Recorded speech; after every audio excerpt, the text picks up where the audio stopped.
এই মুহূর্তে রয়েছি রাজু ভাস্কর্যে এবং দেখতে পাচ্ছি যে বেশ কয়েকটি পুষ্পোত্তলিকা এখানে আনা হয়েছে এবং একটি ব্যানার আমরা দেখতে পাচ্ছি সেখানে লেখা রয়েছে যে বাংলাদেশের নিরাপত্তার চাবিকাঠি চট্টগ্রাম বন্দর বিদেশিদের হাতে দিতে চাওয়া ইকোনমিক হিটম্যানদের ছবি পড়ানো কর্মসূচি। এখানে বেশ কয়েকজনের পুষ্পোত্তলিকায় কিন্তু বেশ কয়েকজনের ছবি আমরা লক্ষ্য করছি এবং টিএসসির এই যে রাজু ভাস্কর্যের পাদদেশ, সেই রাজু ভাস্কর্যের পাদদেশে কিন্তু এই প্রস্তুতি এই মুহূর্তে নেওয়া হচ্ছে। আমরা একটু তাদের কাছ থেকে জানতে চেষ্টা করবো।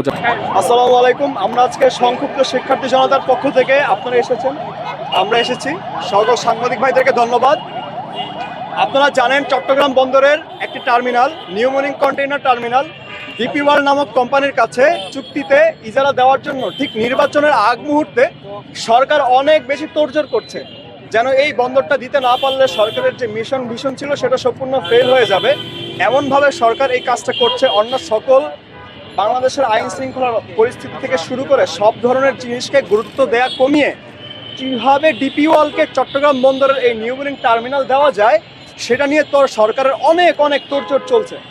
আমরা বিভিন্ন জায়গা থেকে খবর পেয়েছি এবং বিভিন্ন মিডিয়ায় প্রকাশিত হয়েছে যে অভিযোগ এসেছে বাংলাদেশ সরকারের মধ্যে 4 জন ব্যক্তি বিশেষ, তারা হচ্ছে বিদেশি কোম্পানির কমিশন নিয়ে এই টার্মিনালটি, চট্টগ্রাম বন্দরের এই নিউ মর্নিং টার্মিনালটি ডিপি ওয়ার্ল্ডের কাছে দিতে চাচ্ছে বলে অভিযোগ রয়েছে। সেই 4 জন ব্যক্তিকে আপনাদের সাথে আজকে পরিচয় করিয়ে দিব, যাদের আমরা আজকে পুষ্পোত্তলিকা তৈরি করেছি, যাদেরকে আজকে আমরা সেইম করার জন্য এখানে হাজির হয়েছি। এই পাশে আছেন হচ্ছে নৌপরিবহন উপদেষ্টা সাখাওয়াত হোসেন, তারপর আছেন চট্টগ্রাম বন্দরের চেয়ারম্যান মনিরুজ্জামান, তারপর আছেন আমাদের বিডা এবং পিপিপির পরিচালক আশিক চৌধুরী, এবং তারপর আছেন প্রধান উপদেষ্টা ডক্টর ইউনূসের বিশেষ সহকারী লুৎফি সিদ্দিকী। এই 4 জন ব্যক্তি চট্টগ্রাম বন্দরটাকে ডিপি ওয়ার্ল্ডের কাছে লিজ দেওয়ার জন্য অনেক ধরনের লবিং করে যাচ্ছেন। এবং কয়েকদিন আগে আপনারা জানেন হাইকোর্টে যে রিট চলছে, হাইকোর্টের রিটের মধ্যে একাধিক বিচারকের যে বেঞ্চ গঠিত হয়েছিল সেখানেও তারা ইনফ্লুয়েন্স করেছেন বলে আমরা অভিযোগ পেয়েছি। এখন এই তোড়জোড় কেন? নির্বাচনের আগে এই তোড়জোড়টার কারণ কি? এই জিনিসটা নিয়ে কিন্তু সচেতন জনগণের মনে প্রশ্ন তৈরি হয়েছে। আপনারা জানেন চট্টগ্রাম বন্দর বাংলাদেশের সবচেয়ে লাভজনক বন্দর এবং এটা হচ্ছে আমাদের অর্থনীতির একদম হৃৎপিণ্ড। সেইটার মধ্যে থেকে আমরা বিলিয়ন ডলার পাই, যেটা আমাদের রিজার্ভে যুক্ত হয়। বাংলাদেশ সরকার সেই ডলারটা সরাসরি নিজের কাছে রাখতে পারে এবং অপারেটর হিসেবে যাকে নিয়োগ দেয় তাকে সর্বোচ্চ 10 থেকে 15 ডলার দিয়ে অপারেট করতে দেয়।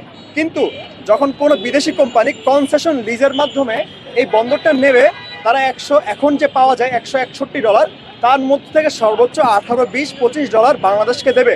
বাকি যে 140 ডলার রয়েছে সেটা কিন্তু তারা নিজেদের কাছে নিয়ে যাবে, হুইচ মিনস আমরা ব্যাপক পরিমাণে মিলিয়ন ডলার রিজার্ভ হারাবো। কুখ্যাত ইসরায়েলের যে এজেন্ট এফস্টাইনের সহযোগী বিন সুলাইম, সে নরমাংসভোজী, সে শিশুকামী, সে পেডোফাইল। এই পেডোফাইলদের হাতে আমাদের বাংলাদেশের 1 ইঞ্চি মাটিও আমরা দেব না। আমরা বন্দর, আমাদের অর্থনৈতিক হৃৎপিণ্ড, তার 1 সুই পরিমাণ জায়গাও আমরা দেব না। আমরা আমাদের বন্দর চালাবো। আমরা আজকে যে কাজটা করছি, যারা এর সঙ্গে জড়িত বলে অভিযোগ আছে তাদের আমরা আজকে পুষ্পোত্তলিকা বানিয়ে আসি, আমরা তাদেরকে দাহ করে দেব, আগুন জ্বালিয়ে ছারখার করে দেব। আপনারা আমাদের সাথে থাকবেন। রাত হলে ভালো।